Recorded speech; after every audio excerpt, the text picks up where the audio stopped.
Gone Girl and the girl with the dragon tattoo are kind of the exact tone and feel of this film if you put those two together with the yellow-blue coloring scheme. Recently, he's been using a lot of blues to coincide with the yellows in really beautiful ways, very similar to Guillermo del Toro likes to do yellows and blues, and it's just a really great opposite of the color wheel combination.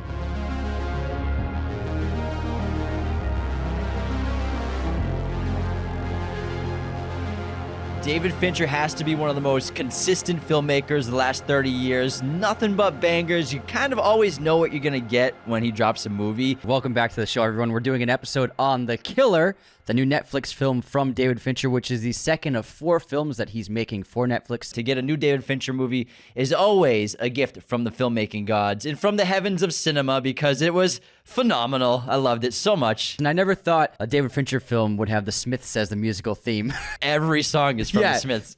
Every song the Smiths ever made is pretty much in this movie. And so many references to 500 Days of Summer I've seen online in social media. So it's been fantastic. Kind of, yeah, like the elevator scene. Yeah. I saw a great edit where someone took Tom out of that scene in 500 Days of Summer and put the killer in the elevator scene when he's got the recycling uniform on, and it's just really terrific. And Summer goes, "I love the Smiths." She's like, "I don't give a fuck." And David Fincher is keeping with his tradition of portraying serial killers on screen. Well, he's not a serial killer. No, it's a joke. An assassin is kind of a serial killer, Sort of, pretty much. In a way, it's a professional serial killer. A killer, not a serial killer. No, they're different classes of killers. I know. It's a good joke. I get it. We all laugh. It's a funny joke. It's a funny joke. But this is a typical Fincher film in terms of the control, the precision, the cinematography, and also like the coldness and a bit of a nihilistic theme to it. However, I was really intrigued by the assassin kind of trajectory of a story that he'd never really done before, and it didn't disappoint. And just like every other David Fincher movie, no matter what genre he's tackling, it's going to be different, and it's going to be in his own unique voice and his own style as a filmmaker.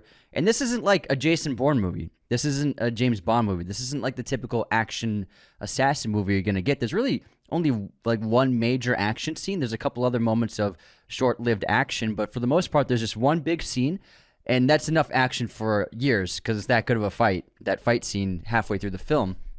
But the thing is, Fincher, he's always portraying character pieces on screen. This is a character piece. It's not an action movie. It's not a spy movie. It's not an espionage movie. It's a movie about a man who just happens to be a professional killer. And I like how Fincher gravitated towards the mundane, the more trivial aspects to that profession, the waiting, the little details, the wandering around, the purchasing of items that he needs to use. So I just really adored watching what this guy does in his line of work, the day-to-day trivial aspects to it, as opposed to just all we're seeing is the big moments like kills. And it's based off the graphic novel The Killer. And what's really fascinating is it's sort of like turning an assassin and seeing the perspective from a day job. Like this is their 9 to 5 in a sort of way. And like you said, the very mundane aspects of it, but the very detailed and meticulous things about it as well.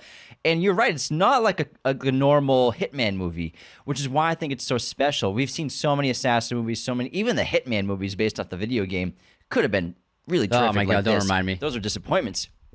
But to see a hitman from this perspective that's very humanized, but also not completely removed from humanity because he has a love in his life. He has a girlfriend, but he has these rules, this code. One of them is empathy is weakness. Don't show empathy. Don't show mercy.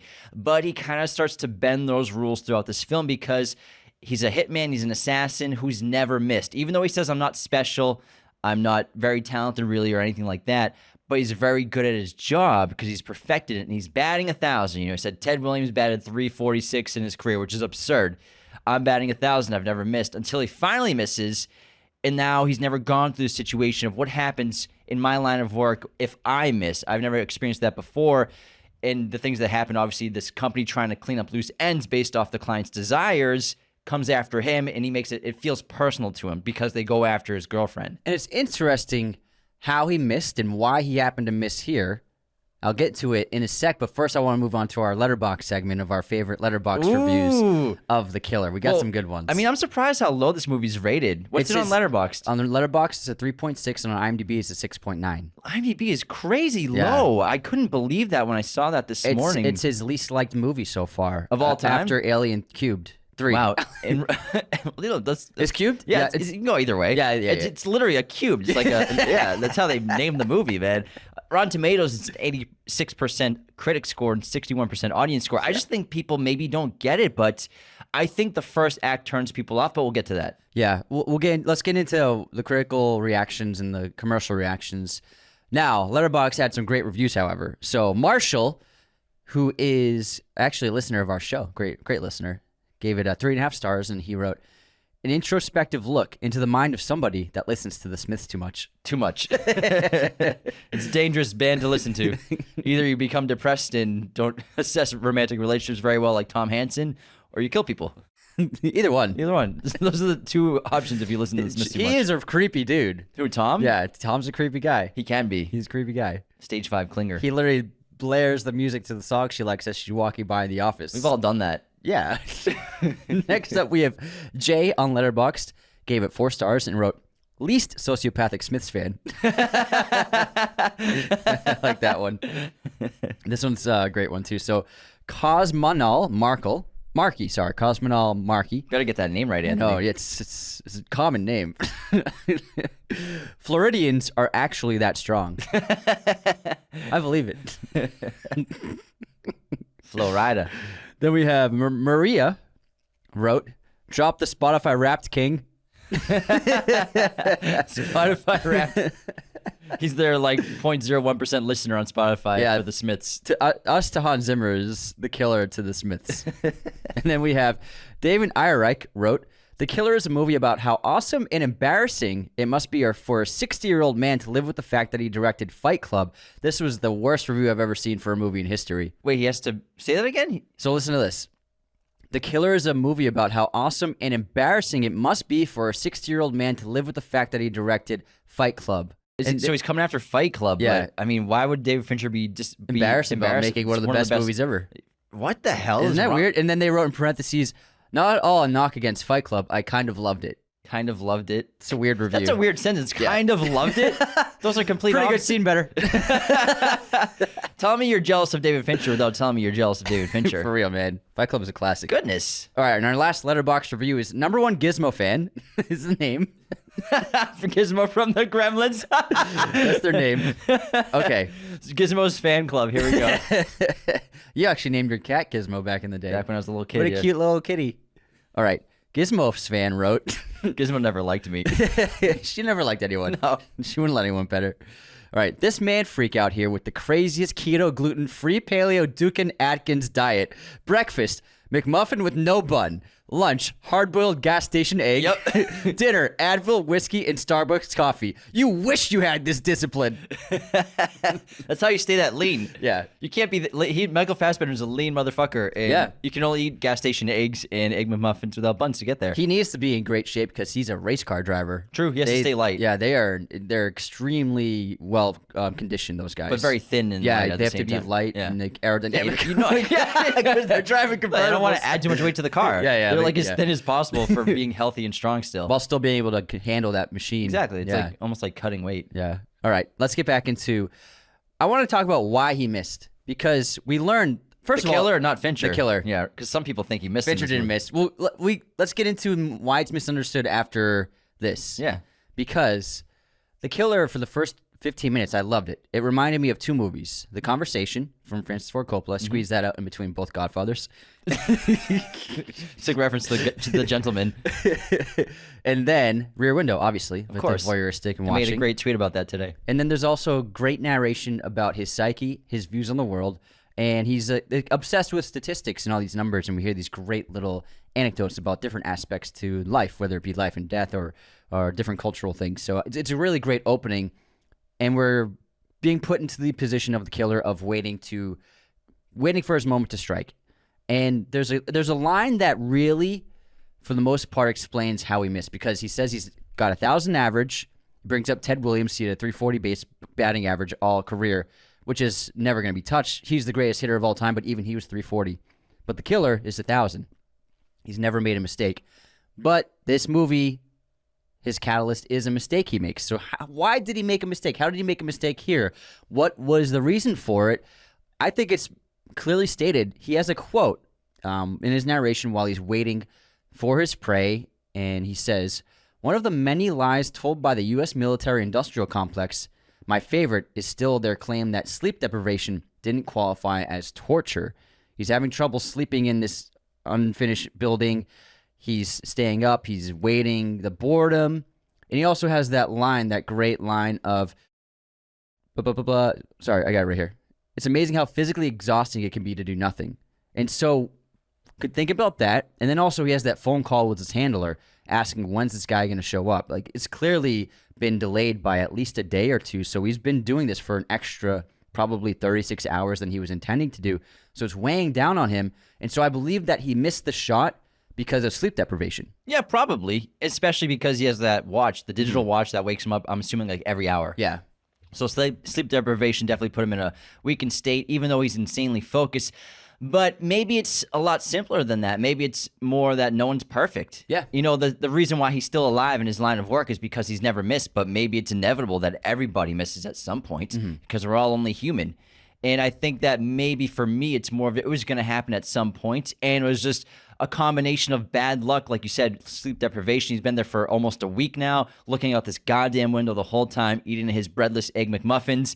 And then we finally have the target that he's been waiting for 22 minutes. He's been waiting for this target for the movie. For us watching, for him, it's been a week. Yeah. And it's finally there. And there are catalysts going on that he has no control of. The guy is sitting in awkward positions. He's moving around behind a wall. There is a sex dominatrix there with him that's blocking his view. He's only got a couple seconds, it looks like, to take the shot, and he seems to rush it, even though he gets his heartbeat down to below 60 like he's supposed to do, even though he's living by his code and the way he functions. He still misses. I think it's just a combination of a catalyst of all those things, but also it is inevitable to miss. Yeah, that's a great point. Inevitability. Nobody's perfect. Yeah, and actually, it's funny when I was watching this movie, and we saw it in theaters, and it's really fantastic on the big screen because we've said so many times before in our coverage of David Fincher, he's such a master of the camera and of directing, and just the way he sets up his shots, his choice of shots, choice of angles, how he tilts and pans and moves the camera when he chooses to, the length of the subject to the lens. It's really so incredible to behold. I could just watch this guy shoot people like I just watch his insert shots all day. Yeah, absolutely. And I actually saw a lot in common with the character, the killer, as in with Fincher. Extremely precise. He's literally me. Yeah, extremely precise, very controlling, very disciplined. Lack of empathy, you know, he doesn't care if he offends people or like makes people work a little extra. Like if he needs to get his shot, he's going to get his shot, and they're not done. They don't wrap until he gets what he wants. And so I saw a lot of qualities that I'm sure David Fincher related to when he read the novel, the graphic novel, and then wanted to implement into that. So I saw like this could be a character that is more like David Fincher than anyone else he's put on screen in his films. Possibly, and I loved Fincher's aesthetic, and many of his films in the last, since really Social Network, you could say, with the yellow-blue coloring scheme. Of course, it's in there with Gone Girl for sure, and I would say this movie looks tonally so much like Gone Girl as well as, I'm blanking. What do you do before Gone Girl? Well, he did Benjamin Button, and then Social Network, and then Gone Girl. Yeah, okay, so what am I thinking of? But I know what you're saying because he never really put blue too much in his films. There would be sequences. Gone Girl's blue as hell. No, yeah. With his more recent films, it's gonna be kind of like a contrasting of the colors more throughout the course of the films. But he would still have blue sequences like the igloo scenes in Fight Club. True, yeah. But for the most part, his early films had a dominating yellow aesthetic. But he's also shooting on film back then, until then, so that's why it was less of this digital coloring that he was doing. Exactly, but it still had that yellowish hue. You could see it in Seven. You could see it in Fight Club a lot. But now, Benjamin Button is very yellow. But now, recently, he's been using a lot of blues to coincide with the yellows in really beautiful ways. Very similar to Guillermo del Toro likes to do yellows and blues, the cyan and yellow, and it's just a really great opposite of the color wheel combination. And for this film, I can't think of him using green as much as in this film, and I really like that. Not at all, really. It's a very yellow and blue film. I was going to say Dragon Tattoo. So Dragon Tattoo, Gone Girl yes. and the girl with the Dragon Tattoo are kind of the exact tone and feel of this film. If you put those two together, it feels and looks just like those two, especially I would say Gone Girl too. Well, actually both those, especially. Well, I would say maybe it's like he's found his vision. Exactly, his style. Yeah. Fincher's like, he's always been an auteur, but now he's an aesthetic and visual auteur as well. And even the sequences where he does, obviously, these dark moments of montages where he does these slow black fade in, fade outs of a shot, like when he kills the lawyer and he's disposing of the lawyer's body. Trent Reznor and Atticus Ross's awesome vibrating, heart-beating score, just vroom, vroom, coming in. The blinking of and black. The fading blinks, like when he does little montages like that. That he was doing in Gone Girl, that he was doing in Dragon Tattoo as well, heavily. Yeah, absolutely. It's a really cool technique, but it needs to be used properly. It can be easily used in a cheesy way, but when you have that great score with the excellent directing, it just really... it brings in this tone and mood to the moment that takes you like, you're like, oh my God, this is shocking to me. And Trent Reznor and Atticus Ross destroyed the screen again with their score right when from the get-go. Destroy our ears. Yeah, destroy our ears. Not this in a good way. Yeah, and the opening title sequence, it was just right off the bat, I was like, here we go. Because Mank was so different. Yeah. Mank was black and white. It had a more traditional orchestral score. So Mank, out of all of his films, does feel out of place in his filmography. There's not really a bunch of killers in it. Yeah, there's no killing in it at all. Nobody died in it. It's weird. And obviously, he did that intentionally. Social Network, no one dies, right? Yeah, no one dies. I don't think so. No one dies. No I just murder. watched it. There's no murder. Yeah, no one gets killed. People get fucked over, but no one dies. But Mank is an outlier in his filmography. And then it was just great to see his aesthetic again, especially to see it on the big screen, because I hadn't seen a film of his in theaters since Gone Girl. So that's, what's that, 8 years? 9 years. 9 years since I saw a David Fincher film on the big screen. And so being able to see this film, we saw it at Alamo Drafthouse. And I think a reason maybe why it's not as loved as we were hoping it would be is because we saw it on the big screen and most people are watching it at home. And there's just a different experience. I mean, we talk about it all the time, how important that being in that room, that big room, the lights go down, nobody's touching their phone, and you're just taking in the film that you're watching, whatever it is, with a group of people.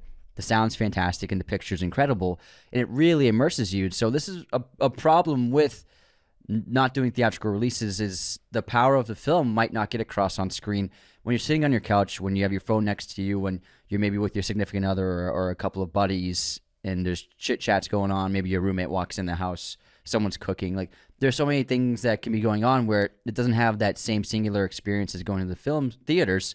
And so I think that the reason why this film, the first reason why this film is not being well received by audiences is because of that reason. And also maybe audiences from the trailer were expecting more of an action heavy film, more of an espionage film. And this is quite the opposite of that. There's maybe quite a bit of I wouldn't say it's espionage. Yeah. There's a lot of investigation going on. Yeah, but not quite like spy stuff. I mean, if he's not a spy, but Yeah. like in the perspective of an assassin having the same job as a spy, except just like a gun for hire, Yeah. with no country that they're rooting for, and no like they're not a zealot. They don't Mercenary. believe in Yeah. anything. Yeah. It's the same thing. Yeah. It's the same job. You Yeah. could say an assassin versus like a secret agent, because he's doing a ton of investigation and a ton of quote unquote espionage in this film. Like the whole movie's espionage, bro. Well, no. Espionage is. I believe the definition of espionage is when you're on a different. But country's like turf. we all knew it was a hitman movie. Yeah. Like I don't think the trailer insinuated that it's an espionage film, but it's Okay, espionage was the wrong word. Hunting. But action heavy. Yeah, I think. I guess I never got the feeling that it was gonna be an action heavy movie from the trailer. Even the same thing with Dragon Tattoo. I never got the feeling that was gonna be an action heavy movie too. Oh no, yeah, but I'm saying general audiences. Sure, That's I mean, what I'm I saying. guess, but I think everyone knows who David Fincher is, and they know whether or not they like his movies. I mean, he's been around for so long. I think that it's got such bad scores because not everyone is into, I think, slow openings. And not slow in a bad way, slow in a great way. Very patient film. This is maybe his most patient movie he's ever made, because it opens 22 minutes waiting for the killer to get his target to actually fire. You can sneeze, man. Let it out. Oh, I'm burping. Oh, you're burping? Anthony has his face in his elbow. I got it out silently. Well, now everybody knows I burped. Anthony belches. I think I can smell it, man. It's disgusting. Don't do that. Why would you do that? But, this movie opens 22 minutes of heavy voiceover narration, one character mostly in a room. It's the closest thing to Rear Window I've ever seen. Even though he leaves the apartment or this loft for a couple of moments, it's still 90% of it is inside this one room looking out a window. Not everyone's into that. And, attention spans have become so short lately. And obviously, most of the streaming content's made. They've even admitted that because we're basing our movies off it's a secondary screen. People are on their phones at the same time, like you just said. So people aren't really as tuned into what's happening or engrossed in the film.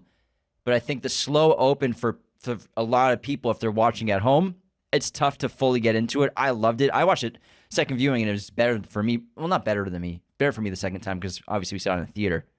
But I think the slow open for the first act before the gunshot, not everyone these days can get into a movie like that. It's sad. It's unfortunate because you'll get greatly rewarded with this terrific filmmaking here. Yeah, I completely agree. That's a great point, and it actually adds to the theater experience because when you're in the theater, you're there. So even if you're a little bored for a moment, you're still there. You can't pull out your phone. You can't fast forward. You're beholden to the picture on screen, and that's in charge of the moment, not you. Whereas I'm sure a lot of people watching it at home, they're watching it, they're like, man, nothing's happening. Oh, let me pull out my phone and look on Instagram. Or let me grab some Oh, I got a text from my friends. And the character's not speaking, it's voiceover, so they're not watching his mouth move, so they're not beholden to pay attention. They can just listen to what he's saying, I guess. And then you're out of it. Then you're out of the film completely. You're never gonna get pulled back into it if you already made the choice to leave the film. And so I think that watching it at home, this is a movie that is, I know Fincher is happy to work with Netflix because they're giving him the money he needs to make the projects he wants to make. But a con to that is a film like this isn't made. I don't think the best context is to watch it streaming only. I think the best context is to watch it in a theater and really immerse yourself in the psyche of the character because that's what it is. It's an exploration of this man's mind. And I loved the opening just like you. We were 15 minutes into it, and I was just like, this is fucking awesome.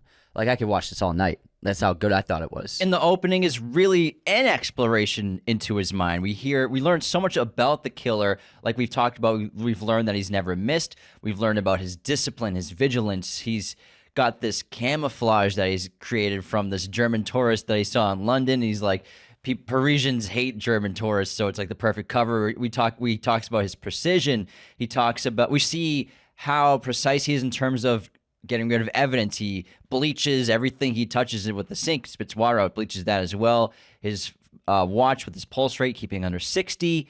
We see him taking no chances, really. And in addition to all of that, we watch him miss. And all of this buildup of how great he is at his job, how he's perfected it, basically, it's all just shot to shit because he finally misses for the first time. And even then, he's still great at his job. He gets out of there as quickly as possible, gets rid of the evidence in great ways and in strategic ways. Everything's so planned out for this guy. That's why it's so fascinating to watch him fail at something and then still watch him try to clean up his tracks. And he's an expert at getting incognito. You mentioned his costuming. So one of the main costume pieces is the bucket hat, which we see prevalently. He also has a similar colored baseball cap he wears a lot. But I love the bucket hat. He wears the sunglasses. A lot of the colors he's wearing are whites and tans. He just is kind of blending in completely. He's very incognito. He's unmemorable. That's what he says. He has that great line, it's impossible to be invisible in the 21st century, so be forgettable, basically. Yeah, be as forgettable as possible. And so I love his costuming because everything from his shoes to his jackets are light in color. And so, he's not going to wear primary colors. He's not going to wear reds or blues or greens or yellows or anything. He's going to wear these desaturated tones and these very non-vibrant colors. And also, in terms of logistically, he actually has a bunch of pseudonyms he works on. So we see a bunch of his fake names throughout the course of the film, whether it be passports, credit cards, or licenses. All of the names he uses are actually characters from famous sitcoms in American TV. And so the first one is Sam Malone, who is the bartender of Cheers in Frasier, played by Ted Danson. The second one is Robert Hartley, who was a character on the Bob Newhart show in the 1970s. And then we had Lou Grant, who was the news editor on the Mary Tyler Moore show. And can I guess one of them? George Jefferson, right? George Jefferson from the Jeffersons, correct. And then we have Archie Bunker, who is the protagonist of All in the Family. And then Felix Unger, who is the lead character in The Odd Couple. And then lastly, Reuben Kincaid, who was a lead character of The Partridge Family. So all of the aliases he uses are sitcom actors. So it's like he's a consumer of pop culture. Yeah. And consumption is definitely speaking a of major theme in this film. And I know a lot of people, the first time they watched it, I saw a lot of opinions online how they can't believe all the product placement in this movie. Of course, it's something Fincher's done in many of his movies, but there's probably the most consumerism in product placement in all of his movies in terms of the amount of corporations and logos and things you see. And its use in the film. Yeah, so we have McDonald's, we have Ace Hardware, we have Amazon, we have Postmates, all kinds of things, Amazon lockers. And I know some people on the surface... Baliquinox, which isn't really a place, but... I cracked up when I saw that. It's the same font and everything. It's Equinox. It's really great. So a lot of people might see, oh, they're just doing it to make money. It's product placement for money. That's not why Fincher's doing this at all. It's Netflix. They don't need money from Postmates to make this movie. They're fine. Netflix has swimming pools full of cash. They don't need Postmates money. Definitely not. They don't need their 20% off discount on delivery fees, which really doesn't do anything. But the reason why he's doing it is for two things: to show what our lives are like. The average person, if you're listening to this podcast, chances are your recycling bin this week is full of Amazon boxes. I guarantee it. You probably received a package today, or you're waiting for one. I bet you're unwrapping one right now. You got a notification that said your product, your order is 10 spaces away. Watch on the map. We all use Amazon. We use Postmates. Everything. It shows the normal world, our real world, because he's integrating it. And a lot of filmmakers, it depends on the context of what you're making, but they'll avoid things like this because they don't want it in their film, maybe to take away from the artistic value of it. But I like how Fincher embraces it really effectively because he's putting you in our world, because we understand this is the way things are today. Consumerism's everywhere. And it also shows how easy you can kind of get away with things, even though, like he says in the beginning of the film, it's impossible to be invisible in the 21st century because there are cameras everywhere. It's just be unmemorable, be forgettable.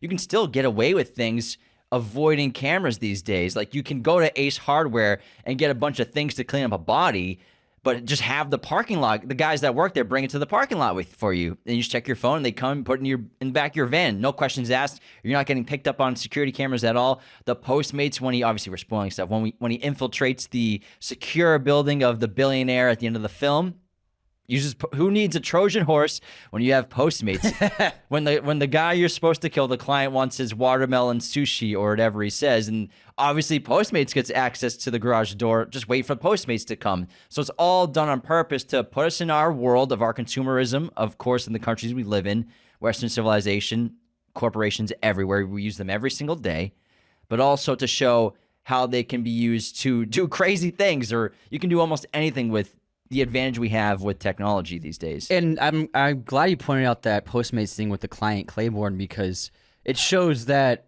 even someone who's a billionaire, who's so powerful, who has intense security, it shows the dependence on technology and the convenience of technology, and how much we love it, and we're willing to, and like how it really does kind of ingrain itself in our private lives and our personal lives.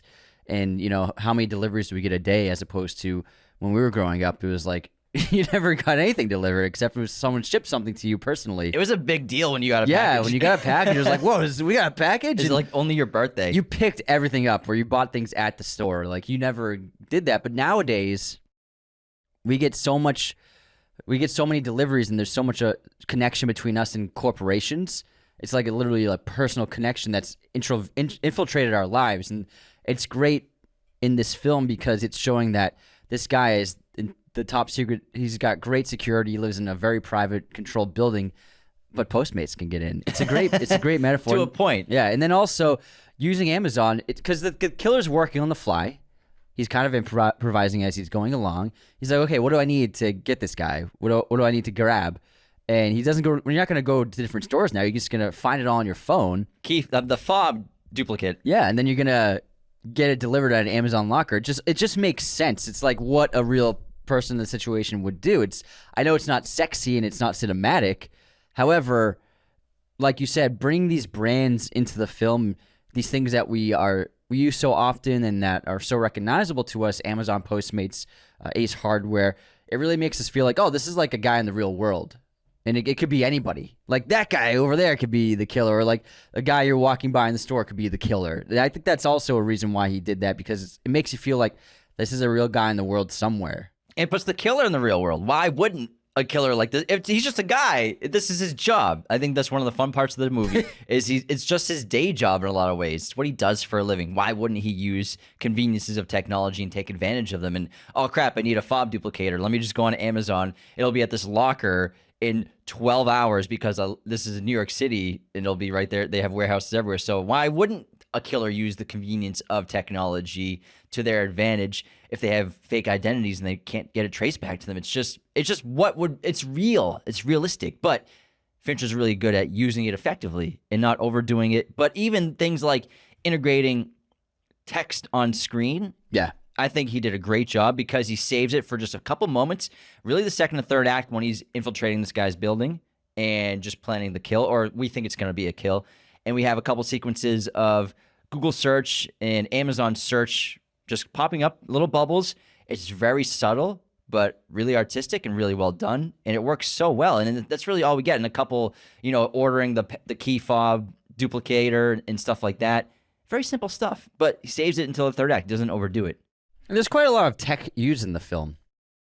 Airbnb, nanny cams. It's like makes sense that would be used in the situation. Smartphones are seen a lot. The digital locks on these motorcycles. He has one that he struggles to open at first when he's trying to escape. But I'd never seen one of those before. They must be coming out nowadays in metropolitan areas. We obviously get so much smartphone use, smartwatch use, the heart rate meter, MP3 player is an old tech that I love seeing. And also, it's kind of like he prefers to have like a controlled set playlist as opposed to like a Spotify suggested playlist or top 40. So I like that he has an MP3 player. Well, it keeps him off the grid. Yeah. So I'm sure he changes smartphones every day because he always breaks them, one. yeah. So he probably gets a new smartphone every day. But his MP3 player is the only constant piece of technology in his life. And maybe in addition to that, the heart rate watch. And also the fingerprint safe buried in the backyard in Dominican Republic is very cool. I love that. I want one of those.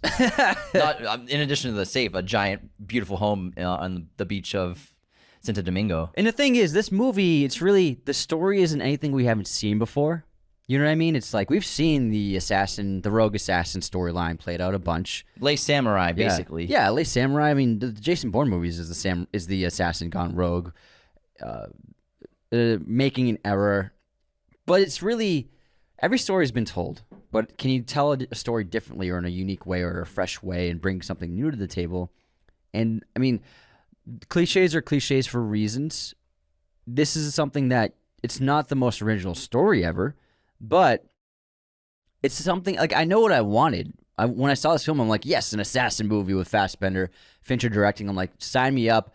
I know we're going to get scenes that we've seen similar things before in previous films, but it's with artists that I love, and I know they're going to do something different with it. And so that's not every movie has to be completely original and unique. There are genres, and like genres have to hit certain beats, or to tell a certain kind of story, you're going to have to tell scenes, you have to portray scenes that we've seen before in certain regards. You know what I mean? And so it's okay for something to kind of feel like it's been done before, but is Fincher doing it in an exciting way? And I think he did. We do get also a bunch of great philosophy in sort of the perspective of someone who's a voyeur every day, waiting for targets to come into frame and spending so much time observing people. And he talks about people really often in addition to many of the statistics. He brings up how a person dies like every 11 seconds while 7 are brought into the world. The population is 7.8 billion.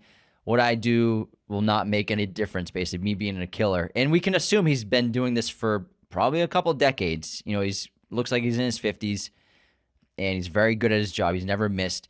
And I think the opening intro shows, we see like maybe 12 different ways of murder, and he's probably done all those a dozen times each, and so many other interesting ways, and even the way he threatens the client at the end. Like, I'll find a fitting way, whether it's the lip of your coffee mug or on your elevator step or something like that. I'll find a fitting way to kill you if I have to come back here again.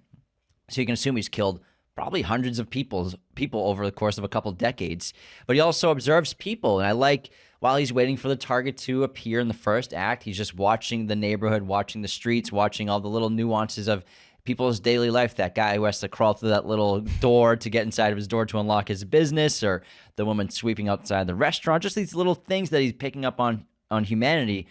And he's always talking about humanity because he's probably learned more from people in his profession than anyone else, maybe even more than a psychiatrist who talks to people for a living, basically, because he sees people at incredibly vulnerable moments. He observes them in their darkest hours. He knows what they're really like, and obviously the moments before they die. So I'm sure he just has gathered so much data internally about human nature, and he talks about how he questions this concept that everyone believes that people are innately good. And he's like, where does that come from? Why do people assume we're all innately good? It's really, maybe he's just debating that it's just on your upbringing, but are humans full of innate goodness? And I think that's a great question that he asks himself, or he asks the audience. Well, the killer is very cynical and he's nihilistic. And that's why he looks at people in this often a negative regard. And he looks at himself as outside of the pack. He says, I can't remember the line specifically, but he's like, not one of the many, he's one of the few. And now, look, what are you doing here? You're here with the normies. Yeah. Oh, you're talking about the said, train? No, he says in narration in the waiting for the target, he says, I'm not one of the many, I'm one of the few. And then at the end of the film, bookends it. Now at the end of the film, he actually does go through transformation where he's not an assassin anymore. And he says, now I'm one of the many and I'm no longer one of the few. And so at the end of the film, he retires. He's not going to be a killer anymore. Or maybe he does twitch his eye a little bit. Fincher holds the camera on him and you see his eye go like, twitching, meaning that, maybe that might not last for very long, this new plan of his. But he does transform as a character, as a human being. And at the end of the film, I look at it as, he's given up the life. He's just going to live off of the money he's saved, which is more than he could spend, and with the love of his life. But I do think that eye twitch at the end shows that, that might only last for a finite amount of time, but he does transform. And because in the opening of the film, he looks at himself as, I'm not a normal person. I'm someone that is so unique, and I look at other people in a negative light. That's why he's so cynical. He's like separated from humanity. But then through the experience of the film, failing, going through all the ups and downs, and also the person he loves almost dying and seeing her in that state makes him question everything he's been doing. Makes him question who he is, until eventually he gets to the point where he actually doesn't kill the client at the end. You'd think that the guy in the first act would have definitely killed the client. No questions asked, would have murdered that guy right in his apartment. I mean, he killed the taxi driver. Yeah, exactly. So he transforms into a person who doesn't want to be a killer anymore. Maybe he's realizing he doesn't really have it in him anymore. And that miss could also be a piece of evidence of, like, maybe if I can't be perfect, maybe I shouldn't even do this anymore. So maybe I should hang up the hat. And him not killing the client at the end is also him trusting someone. Like, I trust that you're not going to hire someone else to try and take me out or pursue this problem any further. So the killer is actually trusting a complete stranger, someone who he would have killed 2 days ago. And so he does go through immense transformation in the film. That's a great point. And how about we head to our superlatives and then our intermission? And we just want to say one of the best ways you can support our show before we get to superlatives is to become a patron at patreon.com/Raiders of the Lost Podcast. It's a subscription-based form of support. It's how we pay the bills, really. Patreon is essential to Raiders of the Lost Podcast. We have 5 different tiers of membership. Everyone gets access to a weekly bonus episode. You can also get the ad-free version of all of our episodes at the minimum $5 tier, access to our Discord at $10 tier, and every perk going up is just astounding, incredible. There's just so many perks to name off, but we have so many great things that you can do on Patreon. We have over 250 episodes on there that only patrons can access, so thank you so much. Sign up at patreon.com/Raiders of the Lost Podcast. And our ad-free experience is available on Spotify, too. If you're a $5 tier and up patron, you can listen to ad-free episodes on Spotify. Now let's get into superlatives and start with who is the MVP of The Killer, Anthony? Gotta go with David Fincher, man. Mm-hmm. It's a really unique film. It's really incredible. I love everything about it. And Michael Fassbender does carry the film from an acting standpoint, but the precision of the camera work and the score, the overall direction and vision of the film is so it's its own thing in this genre of the assassin genre, and it's separated itself from anything else I'd seen. My MVP is the Pitbull. Just kidding. Nice. My MVP is really Michael Fassbender. I'm pretty sure he's in every single frame or scene of this movie, of course. Sure. Which is rare for movies to have your character in every single scene. I love it when it's done really well. When you have an actor like Michael Fassbender, he really pulls it off so well because he's so intriguing to watch on camera. He's such a terrific actor, but it can go wrong if you don't have the right actor or actress in your role and you're putting them in every single scene. So it's a burden, obviously, to carry a film with that in mind. I think it's just a huge role and huge commitment that he nailed with this movie. One of my all-time favorite Fassbender performances. But I think that's why I give it to him, because he's in every scene. I love movies where the lead character is in every scene because it really puts you into their shoes. Because if there were conversations with the client and someone else outside of the killer's view, point of view, then it would take away the subjective viewpoint that Fincher's trying to put you into. It works really well. All right, best actor. Best what? Best actor. Actor. Best actor. Michael Fassbender has got to take the cake. Yeah, I mean, it's Michael Fassbender. Or the Pitbull. Yeah, Michael Fassbender, 100%. Tilda's great, but only a couple scenes. It's only a few minutes. Who do you have, or what is your best scene? My best scene is the fight, man. That fight, we'll talk about it in depth later, but it's unbelievable. I was moving around in my seat. I was like feeling every blow and the camera work and the stunt coordination. Talk about it now. Yes, I mean, what's what we're doing, man? Yeah, it's just. Let's talk about the fight scene in The Killer, which is astounding. It's my favorite scene from the movie too. I love the lawyer office scene as well. Yeah, the whole sequence of him breaking in there very discreetly with the recycling camouflage. I think that's really awesome. But the fight scene and the stunt team and what they did with this movie is absolutely sensational. It's like a 4-minute fight scene as well. It's really long, but what's so special about it is we have a huge opponent, a David versus Goliath kind of scene where the killer, he's like 6 feet, 6'1", 180 tops. And then he's going up against a guy that's like 6'4", 280. This guy's a beast. They make that creatine joke before when he's trailing them at the casino. And this guy is messing him up. But because the killer, you can assume, has so much experience with fighting, and he's maybe more of a clever person when it comes to hand-to-hand combats, that he's able to get upper hands multiple times, but even also get his ass handed to him multiple times. It's a great back and forth, and they destroy that apartment, and like Anthony said, you feel like you're in this fight. Yeah, the Brute, he was just a great combatant against the killer because as the killer he is kind of bragging in a way throughout the course of the film, in the first act, like bragging about how great he is at everything. In a way, but he also says he's not great. He says he's not perfect. Yeah. He says I'm not exceptional. Yeah. However, when you put him into this situation, like I didn't think he was going to die, but I thought like he was going to get destroyed. He did get destroyed, but you don't really feel that kind of fear in a fight anymore in films. It's always like, oh, I mean, the hero's going to win. You don't really feel those stakes anymore. And I don't know if that's a testament to like maybe fights aren't as brutally depicted as this or as realistically depicted. And also, I mean, when you have so many of the main action sequences are people shooting lasers at each other, it's just like doesn't feel real. This fight felt real. This fight felt tangible. It felt like it was in our faces, and it felt like we were in the room with them. And the camera work, exceptional. I saw some complaints online of people saying they didn't like how dark it was. It's like the guy, he snuck up on him in the middle of the night. Like the lights aren't gonna 4 a.m. The lights aren't gonna be on. It's not gonna be perfectly lit. And it's just all practical lighting, the lamps and the TV, and a few things here and there, providing all the light sources. So it just really makes sense in terms of the realism of the setting and the authenticity of the environment. And that's another thing that really pulled you into the scene so well. But the fight it's brutal.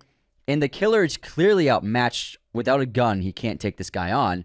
But he does use everything to his advantage. He grabs anything he can use as a weapon, whether it be the bong, whether it be the fire poker. He's throwing glasses at his face. Cheese grater. Cheese grater. He's doing that's a great joke.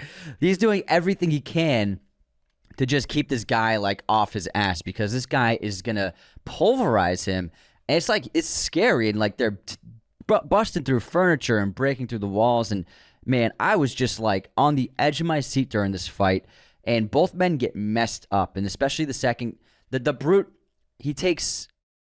so the killer takes the fire poker, knocks the pistol out of the Brute's hand right when the Brute is gonna fire on him, and then he trips up the Brute, and the Brute falls onto some piece of furniture that basically stabs him in the thigh. It looks like it severs an artery because when he's tracking the killer through the bathroom, he's just bleeding profusely from one of his limbs. I think his left leg. No, yeah, it's when he falls on the table. The table, yeah. The It's like table the corner, leg. yeah, the table leg just like pierced right into his thigh. And he's just bleeding out, but he's just still pursuing the killer. It seems like it was like one of those moments where it's like a Terminator-esque villain where it's not unrealistic, but it's like this guy is so strong and so unrelenting that none of this is even stopping him. And that's what I think adds so much fear to the situation for the killer. And the camera work, they do. I feel like they did this really cool technique where whenever there was a blow, the camera like did a really great shake, like it vibrated. Yeah. So we kind of great sound design of the hits and the punching and the kicks and the bashing against walls and everything. But it felt like the camera would do these really cool sharp vibrations that were maybe digital. It felt like they were digital vibrations when blows were landing. I thought that was really cool. Put you in the fight scene. The stunt team, they did a terrific job in this scene. All the credit to them. They did such a great choreography with it because it felt realistic. Lots of just haymakers and big fists and throwing just these giant punches versus like something like very choreographed or like nothing like someone doesn't look like something that looks planned. Yeah, it doesn't look like they have like they're technically trained as martial artists, which I really like. Maybe the killer has jujitsu training, which is why he's able to escape from being below the brute multiple times. He definitely has training, and then the brute is just basically just like a guy brawling. But like you could hear the wind blowing when he was throwing these haymakers, and it was intense, man. I loved it, and they fucked each other up. They really did. Yeah, it was great. And when the dog showed up, I was like, oh, fuck. Oh, my God, get out of there, get out of there, get out of there. There are two dogs that he's afraid of in this movie. You know, the dog at the airport at first, he's like scared of the dog, sniffing him and hearing the residue from the bullets probably. So that's why he's scrubbing the hell out of his skin. And he's like, I might as well clean my eyes and scrub my eyes. I've done the best I can do, but he's afraid of that dog smelling him. Then he sees the other dog here that he's obviously afraid of, this beast pit bull that probably didn't have the best owners and looks aggressive as hell. And so he subdues him for as long as he can with the treats. And Fincher and his DP also, they did these. If sometimes a punch would be thrown or the movement of the trajectory of the actors when it was in a direction, he would do a quick pan slightly to add to that movement, and it's really just this adds this energy to the camera work to really make you feel like you're in the flow of the fight. It's so good, and it was just so well done. And I mean. That other guy, the guy who played the Brute, did a great job in his role as well. And it reminded me of another Fassbender fight in a Steven Soderbergh film, Haywire, with Carla Gugino. And they had a great fight in the hotel room scene in that movie. Another one just very physical, very brutal, very realistic, not showy or flashy. And it was very reminiscent of that fight. Fassbender does a great job in fight sequences. He's really shown him. Like when he gets tackled like through the doorway and he just smashes into the wall. Oh my God. It's awesome, man. Oh my God. It's so good. Overall, it's just a terrific scene. But speaking of camera work and everything, what is your favorite shot from The Killer? And it's hard to choose because there are so many. Good question. And the first act alone is just filled with so many incredible pieces of cinematography. My favorite shot is when he's waiting in the unfinished building floor, and it's a shot from outside the window of the killer, just standing at the window, looking across the road at the apartment suite across from him, just waiting for the target to come in.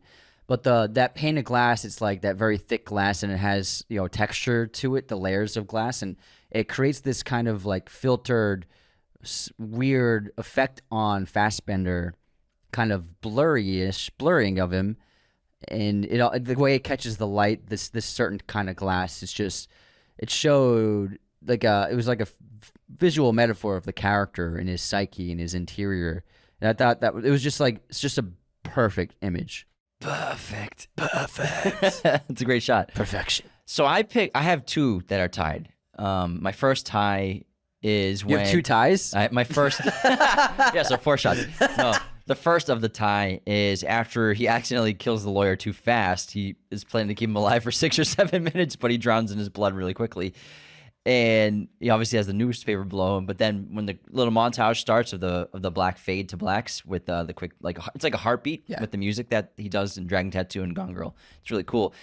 He just takes the newspaper and just wraps his head with the newspaper. The lawyer said. It's a really cool dark shot. I loved it so much. That's a great shot. But then in the third act, at the end of the movie, when he's made it inside the client's condo, I might be reading too much into the shot, but he's talking to the client who is standing in front of a couple monitors in his living room, all of the stock market, and over his over his right shoulder is a TV screen that shows basically the stock market numbers of a specific stock, and then over his left shoulder are is another monitor that shows another stock that the candle pattern of it and like the graph of it, where it looks like a baseline reading of a heartbeat in like a hospital that is about to baseline and go flat. So it's literally, so the first half of the monitor of the stock is ups and downs. It looks like a heartbeat, like a healthy person who's alive,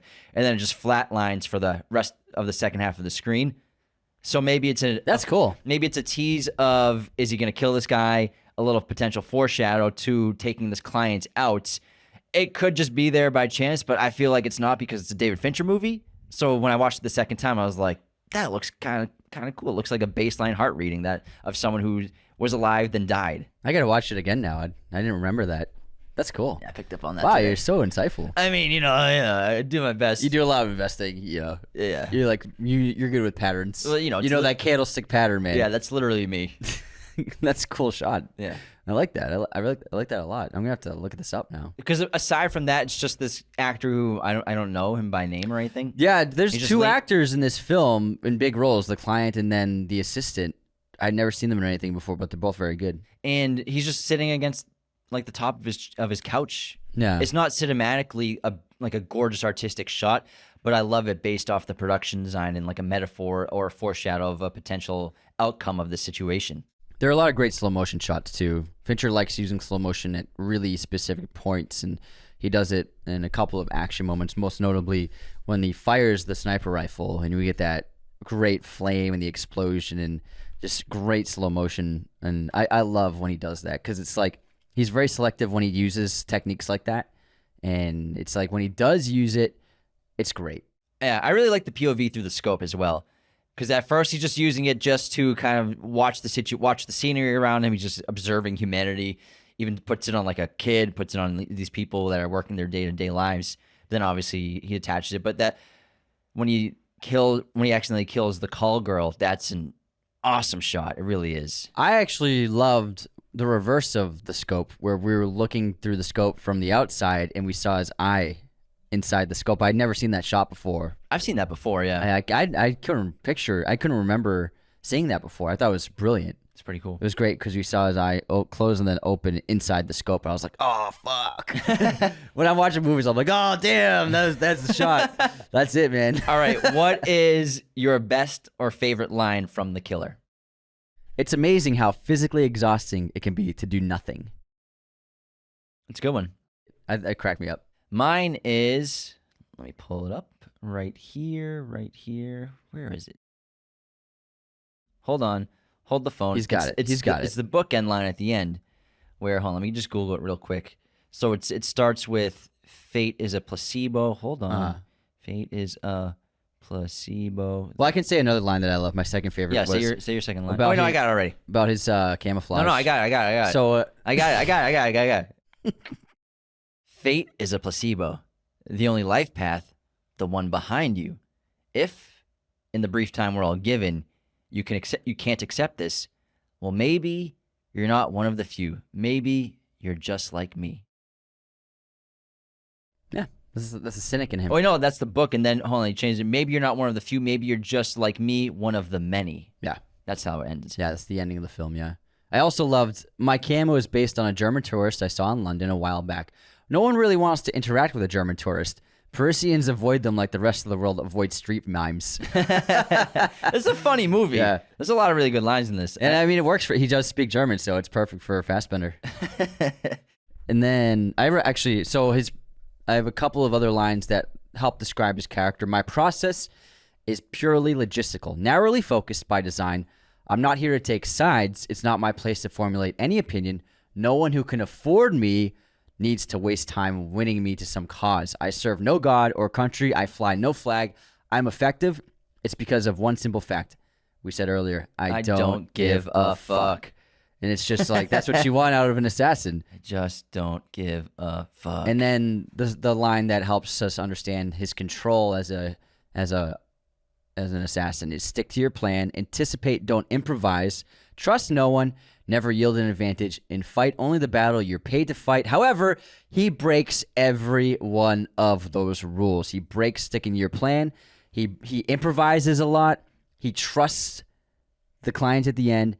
He yields his advantage multiple times, and he does not fight battles he's only paid to fight. So he breaks all of those rules. And that's the rule you have to break if you want to save one of them. Damn. I really thought you were Harvey. The way you threw yourself after her. That's a good one. I haven't done the Joker voice in a while. How about we move on into our intermission, pal? But before we continue, 2 incredible ways to support our show is to share us with your family and friends. Word of mouth is the best way for a podcast to grow. And we are competing now with an oversaturated market of fucking film podcasts everywhere and celebrities with their TV show podcasts. And it's tough to compete these days. So sharing us with your friends and let them know this is fucking kick-ass podcast with these really cool, funny, cool dudes, identical twins. You're cool. Listen to your friend Billy Zane, man. He's a cool dude. Who have a movie podcast, talk about great stuff. Send them the show. It'd be very much appreciated. Or share in your stories on Twitter, Instagram, whatever. And also, leave those 5-star ratings on Spotify and Apple. They help us get seen by new viewers. They help us chart better. We're at like 2,400 on Spotify now, 1,800 on Apple. I'll read off an Apple review in just a moment because we love to read those. But thank you so much to everyone who's left us a review. But they are much appreciated if you haven't yet. This episode, of course, is sponsored by our friends at movieposters.com, the #1 place to get your posters online today. Be sure to use our promo code Raiders10 to get 10% off your order right now. They have a huge selection of pretty much every movie and TV show imaginable in their poster library. If you want to get a poster for The Killer, the best place to do that, of course, is at movieposters.com. They also do our bi-monthly movie poster giveaways, which we just did in our Arrival episode last week. We're going to do another one next week, so stay tuned for our next poster giveaway from movieposters.com. And in the meantime, the holiday season's coming. Nothing makes a better gift for the movie lover in your life than a great movie poster of their favorite film. So be sure to get them at movieposters.com and use our promo code Raiders10 for that 10% off right now. Let's get into the intermission and start with the movie quote competition. You ready, pal? Ready. If the Pirates of the Caribbean breaks down, the pirates don't eat the tourists. Jurassic Park. That's a good line. Ian Malcolm. All right. Here's my quote. Did you know that I was struck by lightning 7 times? I feel like I know this.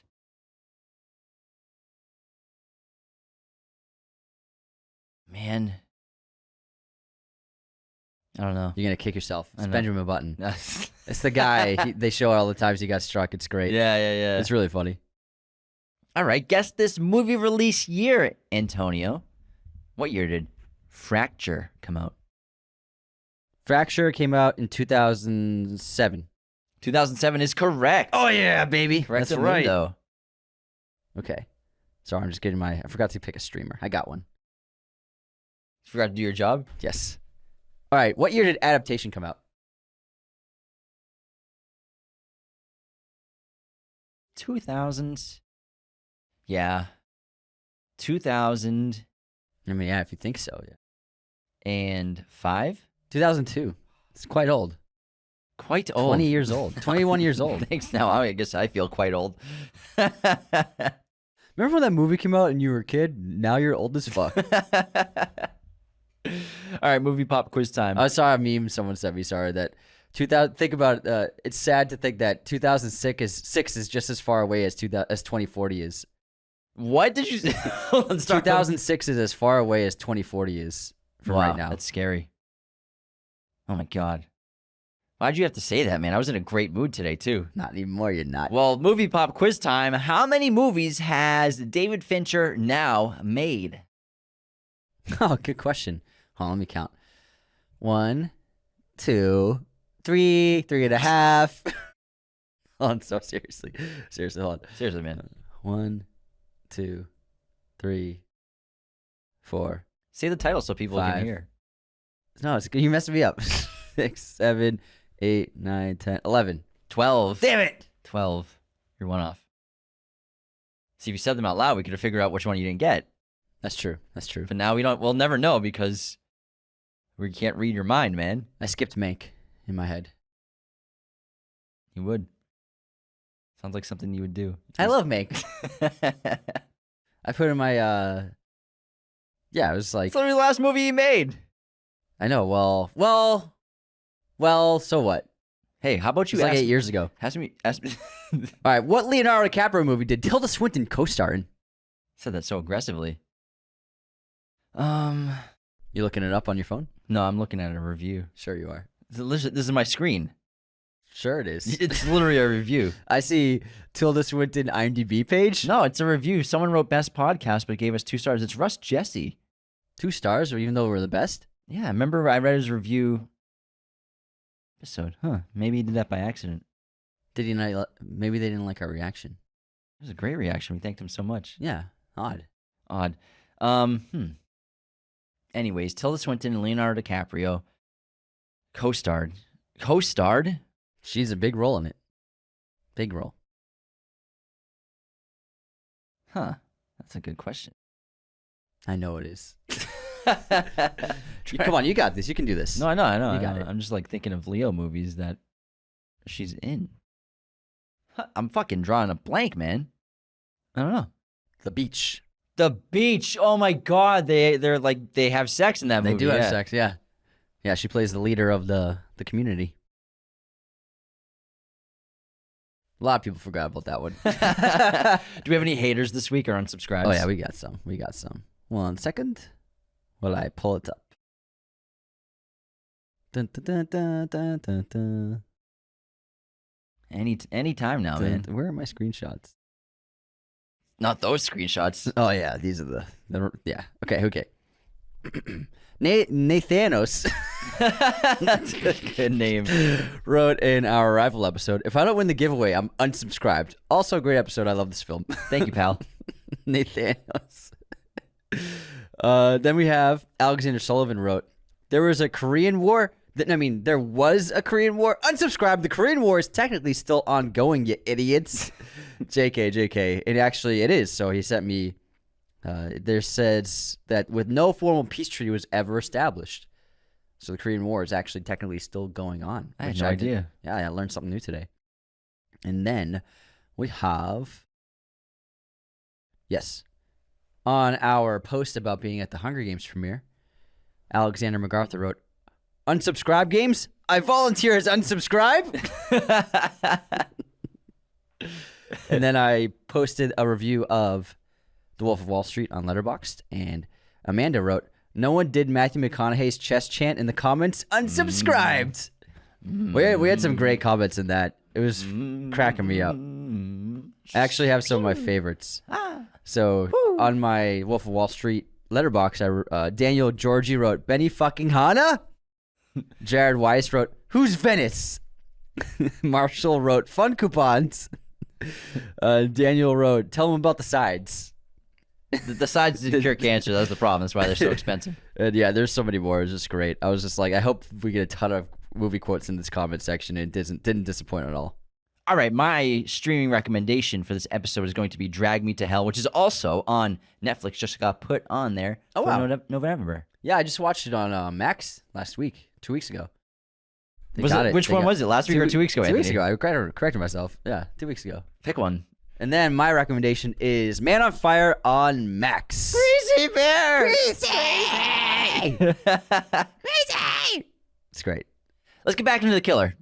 And there's another shot that I adore that I want to bring up that we didn't talk about in Superlatives. And I've never seen anything like before in a movie, even though we've had this kind of sequence 1,000 times, is a plane flying through the air. But we got POV of the nose of the plane going through the clouds. It was so cool. Yeah, that's cool. Like we're traveling through the clouds. And also he did a side shot of it as well. I thought that was a really cool thing to do and put in a movie like I've never seen before, as well as was an interesting transition for traveling. And he did he's traveling different countries, different cities. And Fincher did these quick little things, almost Edgar Wright style transitions. Well, this is what I'm saying earlier, where we've seen all these things before, but he's doing it in a new way. You know what I mean? That's the whole point.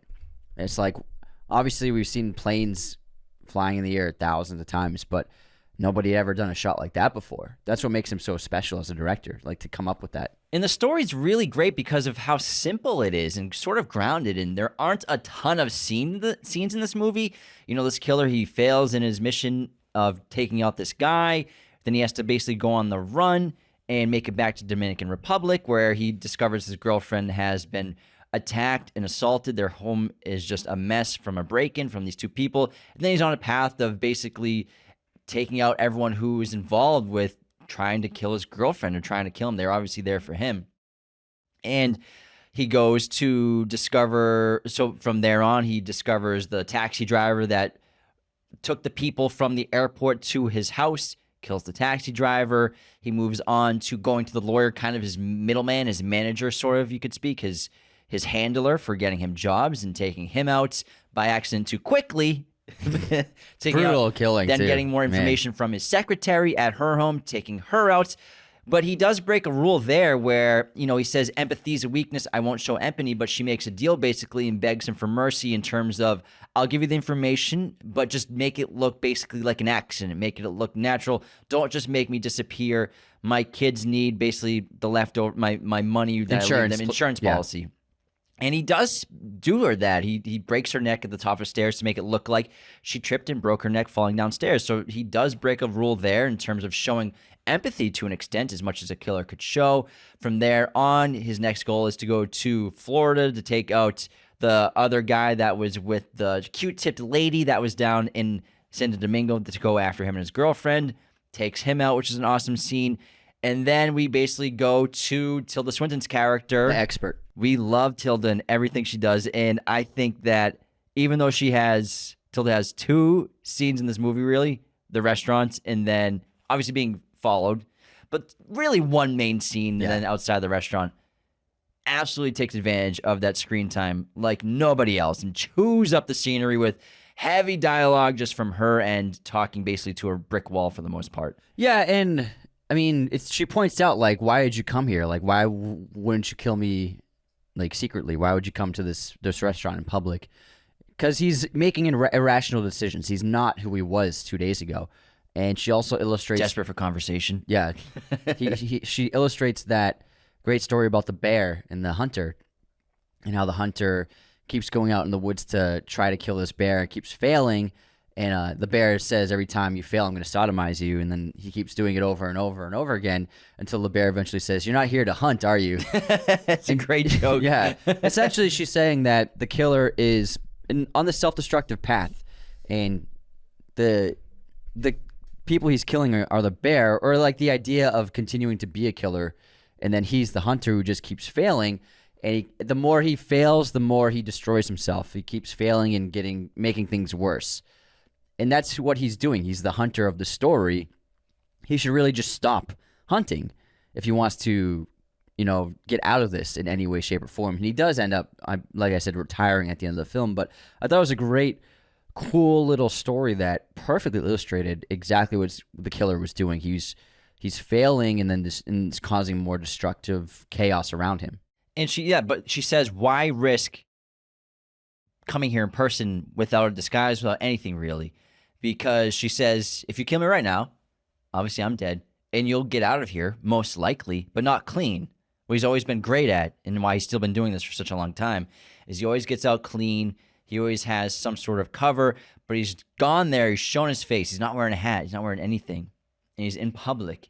So he will make, people remember what he looks like. They'll be able to sketch him, or maybe there's a camera somewhere around. So why risk that? And it's really interesting because she basically says, you want to feel basically like you're doing the right thing in a lot of ways, and you want to feel vindicated in your actions right now, but maybe you don't. And that's maybe what you thought you'd feel when you were sitting here. That's why he doesn't drink the whiskey at first. He's not confident about what he's doing. Not anymore. He thought he would be. He thought he'd feel assured in his path of vengeance, basically. but really he's not anymore. And, you know, this life is inevitable for everybody in it. She knows, like, I've been knowing this moment's going to come my entire life. However, I never thought it would actually show up. And I love the line the expert says where she says, I've been so good, I'm suddenly regretting not ordering Haagen-Dazs with every meal. And then she even asks for ice cream almost half-heartedly after their meal, but then gives it up saying, like, you know what, I'm prolonging this long enough. But what I love about the scene, though, before you add your insightfulness to it, Tiffany, is how the killer and the audience, we suspect everybody. You can't trust anybody. And even though this is a public restaurant, that's probably her regular spot. Everybody knows her by name. The chef knows her by name. She treats them well, I'm sure. And she orders this flight of whiskey. He is afraid to drink it until there's one left. And then he drinks the last glass. And the camera, Fincher cuts to her face, and she, like, gets this hopeful look. And so for the next 10 minutes of watching this movie, even though after he kills her, you're like, is he poisoned? Is he going to die? So it's really great little suspense builder. That's really a nothing burger. But it just adds a nothing burger. It adds a little touch to it, a little flourish to the scene. I love that term, nothing burger. That's a great term. I read it funny. in a book. No, it's from a movie. I can't remember what it is. It's funny. But what's even cooler is that even though Fincher was trying to, like, make us think that maybe she was poisoning him in that moment and she ended up not, she does try to kill him. Yeah.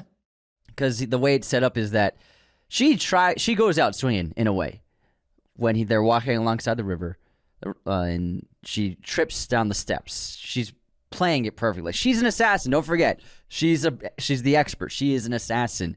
So she's playing drunk, clearly. And then she pretends to trip down the steps, and she says, "Can you help an old woman up?" No, not an old woman. She says, "Help a girl. Help a girl up. Can you help a girl up?" And then I think he considers it for a moment, but then he just shoots her right in the face and kills her. And then when she falls back onto the pavement, we see there was a knife in her hand. So she was planning to kill him. And he definitely knew. That's why he flipped her over. He's like, I have to see. Yeah. Like, what was in her hand. So I love that it wasn't just straight up murder. Like, she would have killed him if he didn't kill her. So I love that moment. Yeah, it's an incredible scene. And also the lawyer scene is really terrific as well because of how dark it goes. You know, for the first, like, 40 minutes, you're kind of on the killer's side. You're rooting for him. And then he kills the taxi driver in the Dominican Republic. This guy had nothing to do really with the murders in a way. Obviously, he is the driver that took the expert and the brute to his home. But he's not part of it. He didn't know what they did in there. But I think the killer kills him because you were involved to an extent. And like you said, he wasn't fully transformed yet. But I think his plan was to kill everyone involved until he got to the client to see, you know, when he says that line at the end, when I look him in the eyes, I'll pretty much know how this is going to go.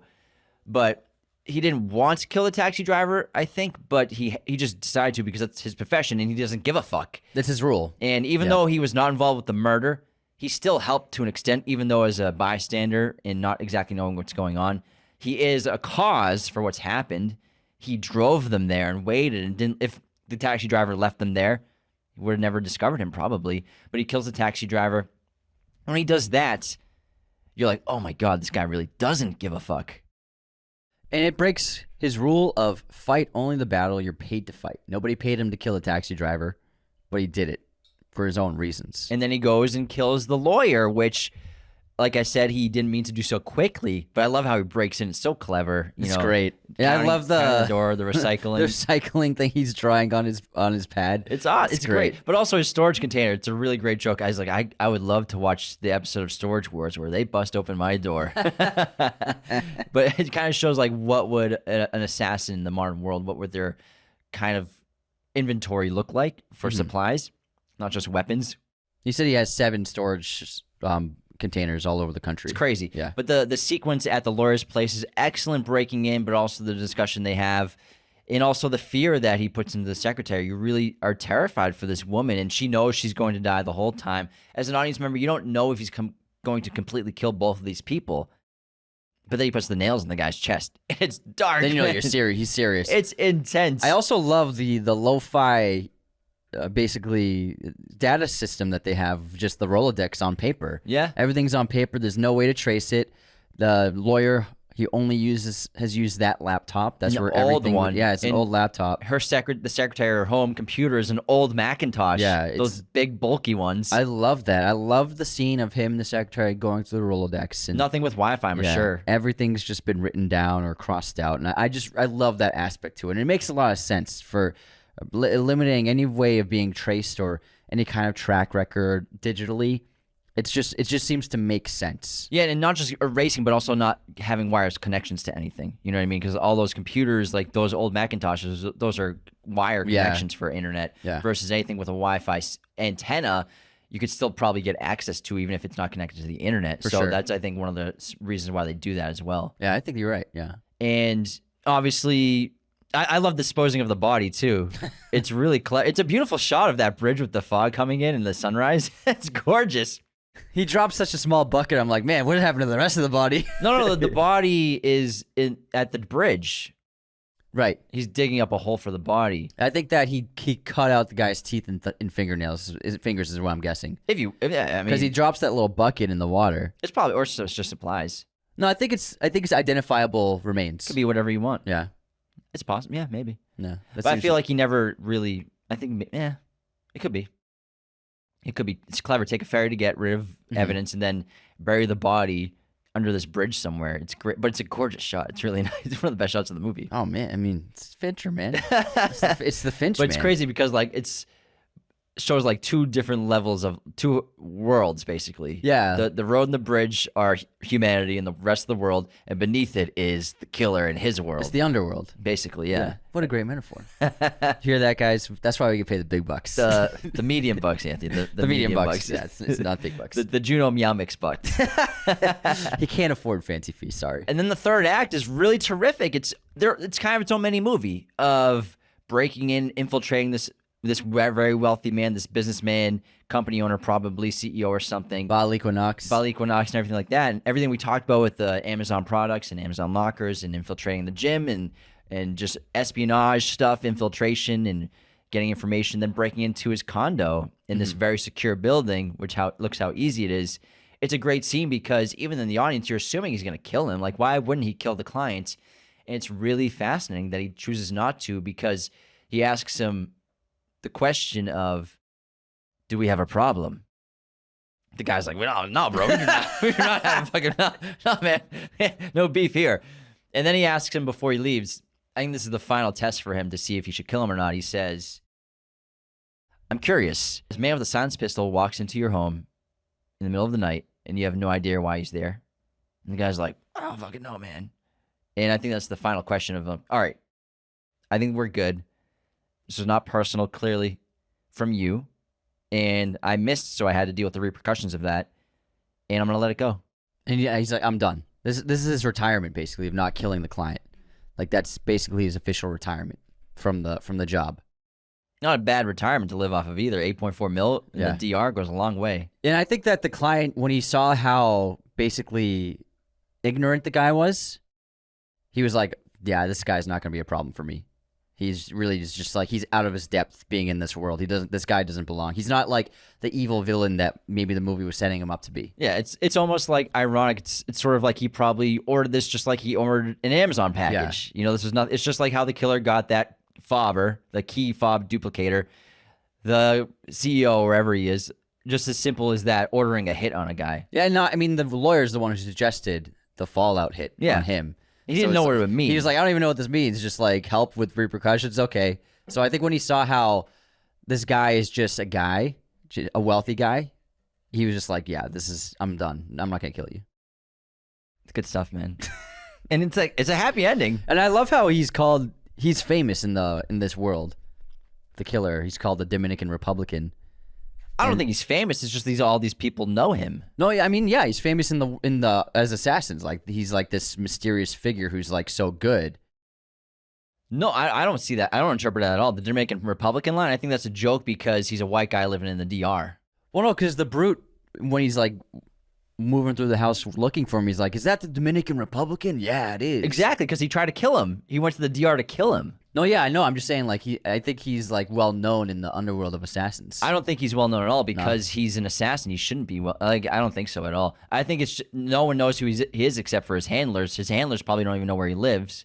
I think that's just a joke that it's a white guy living in the DR, a white guy from America who lives in the Dominican Republic. Yeah, you might be right. Yeah. I think that's all because he's an anonymous guy. You know what I mean? The only people that he communicates with are his handler, the lawyer. Everyone, the people only know him because he's the catalyst of this entire situation. Yeah. Of failing. They all, "Oh, you're the guy who missed." We know who you are, kind of, but that's because we're. Oh yeah, business, that makes. we're all business. We're all. It's a food chain basically. That makes a lot of sense. It's a supply. It's a supply chain. They got the Rolodex page. Exactly. Yeah. That's what's interesting about this. It's a supply chain. There's a product and someone doing the work, and then it just goes up and up and up like managerial aspects. We have the manager, then we have like the regional manager, and then we have the clients. We have the president. You know what I mean? And it pays a lot. Exactly. So like you can look at the expert as the regional manager, the lawyer is the manager, and he's the hand basically. He's the worker. I mean, it would be interesting to get a sequel. I wouldn't be against that. Yeah, that'd be cool. I mean, why not? I think he's retired at the end of this film, but I don't think he's done forever. Yeah, I mean, you could see it. I don't know if Fincher would ever do a sequel though. Well, he would. He'd be open to sequels. He said that. Well, because he did want to do Dragon Tattoo sequels. Yeah. He said with Dragon Tattoo, he said it's always been my dream to make an R-rated adult franchise. That's what he said. He's like always wanted to do that, and it didn't work out. I'd watch another one of these hands. I mean, I'll watch anything Fincher makes. Yeah, that'd be incredible. But it's a happy ending though. It's really sweet. It's a night. He's living life at the end. And his girlfriend, she goes through a lot, but she knows the life she chose. She knows and accepts it. That's why she fights so hard and survives. Because of her hard will, because she couldn't bear dying, never seeing his face again. But her and her boyfriend and her brother, they know the life that she's in, and she chose it. So I like that aspect of that character, where it's not the typical "you're an assassin." I had no idea. How could you? This girl's like, I know what you do, and I understand that, and I signed up for that, but I still love you regardless, and I will keep my mouth shut. I won't tell them anything. You'll be proud of me. Yeah, I love that scene, and then I thought it was a great ending for the film. And how he's basically saying, I'm no longer, he's like not the guy he was when the film started. And he's just blending back into society. And if everyone knew who he was, they'd know where he lives, you know? Yeah. That's what I mean. But it's a great joke, the Dominican Republican. That made me crack up. Yeah. Is that the Dominican Republican? Man, that dog almost got him, man. There's another great joke where they're in the elevator and he has a secretary with him. This is after he's killed the lawyer and the lawyer's in the recycling bin. And the guy in the elevator goes, "Hey, you need help disposing of that body?" And she goes, but she's like crying at the same like time. Horrified. He's like, "It's just a joke, lady." That's a great joke. Oh my God. He blends in, man. He's so intelligent. I love how he sneaks into the lawyer's office. It's great. It's awesome. Because it's FedEx. This guy comes here every day probably. It's like, oh, it's just a guy coming to get trash, coming to get recycling. And also what this film shows so often is like nobody's looking at the details, but unless they really have to, like even at the rental places, they just look at the name. What I like is all these places interacting, whether it's an airport, a car rental place, whatever. It's just a line of dialogue that we're getting. We're not getting a whole scene of conversation, of discourse like, "Hello, what's your name? Let me type it in the computer." It's just like, "All right, here's your car, Mr. Johnson." They all say his last name. I like how every service person, they all say Mr. whatever his last name is in the moment. And it shows like no one's even paying attention. Yeah. They barely look at him. That's just the way the world is. Yeah. They deal with people all day. Why am I going to look at someone too much if they're not, doing anything crazy? Mm-hmm. So I think he's terrific at blending in, but I think it's just good writing, not to overdo it. It's just information we really need in just a line of dialogue. And so many great insert shots. Oh my God. Just the way he shoots the credit cards. Like, only Fincher. It's great. It is great. I want to watch it again now. I want to watch it maybe tomorrow. You should, man. You should. It was great on my second watch this morning. Yeah, I heard it. I was like, oh man, I'm jealous. Loved it. And obviously Trent Reznor and Atticus Ross slap. Knocked Their out of the music park. is always terrific. And also Fincher worked with the writer of Seven on this. oh, no way. Yeah, the writer of Seven. I forgot he was writing this. That's right. And actually, that guy, I can't remember his name off the top of my head. He actually did uncredited work on multiple Fincher films like The Game and a couple others. Uncredited, but this is the first time he has a writing credit on a Fincher film since Seven. Let me double check his name real quick. Andrew Kevin Walker. Yeah. That's his name. What else has he done? I'm not sure. And then Alexis Matz Noland wrote The Killer, the graphic novel. Uh-huh. But What else has that guy written? Andrew Kevin Walker has also written Windfall, Nerdland, The Wolfman, The Follow, Ambush, which is a Wong Kar-wai film, Sleepy Hollow, 8mm, 7, Hideaway, and Brain Scan. I don't know most of those movies. So it's Well, he wrote Seven, so Yeah, dude. Seven's one of the best scripts. Sign me up. It's one of the best scripts ever. And it's original, too, which is that's like a career script. Like, that's all you need to do. You're good. Yeah, that script changed the crime genre. So he's a script doctor on... Oh, he's probably gotten paid as a script doctor. So that's what you're talking about. So script doctor on Fight Club Yeah. and The Game, as well as Event Horizon and Stir of the Echoes. You know how much those writers make? A script doctor will, if they're like as high profile as like this guy, make $500,000 just cleaning up a screenplay. It's crazy. They make bank. It's a good job. Good job. All right. Well, that wraps our episode on The Killer. Thank you so much for tuning in to Raiders of the Lost podcast on all platforms, Spotify, Apple, YouTube, wherever you're listening to us. Make sure to hit the notifications, subscribe, follow, leave comments, like. Engagement is how we get seen by new people, so we appreciate any kind of interaction or sharing. Definitely leave those 5-star ratings and reviews everywhere. Become a patron at patreon.com/Raiders of the Lost podcast. Take care, everybody. I don't give a fuck. See you next time. This episode was executive produced by our chosen one patrons, Cody Moen, Andrew Hagan, Becca Keene, Benjamin Cook, Calvin Murphy Griggs, Nicholas Martin, Darian Singleton, Tyler McFly, Andrew Hagan. Our chosen one patrons are our biggest supporters. Thank you so much. Raiders of the Lost podcast is a mirror image production. Sound mixing done by Jacob Kossler. Opening music by Chase Jackson.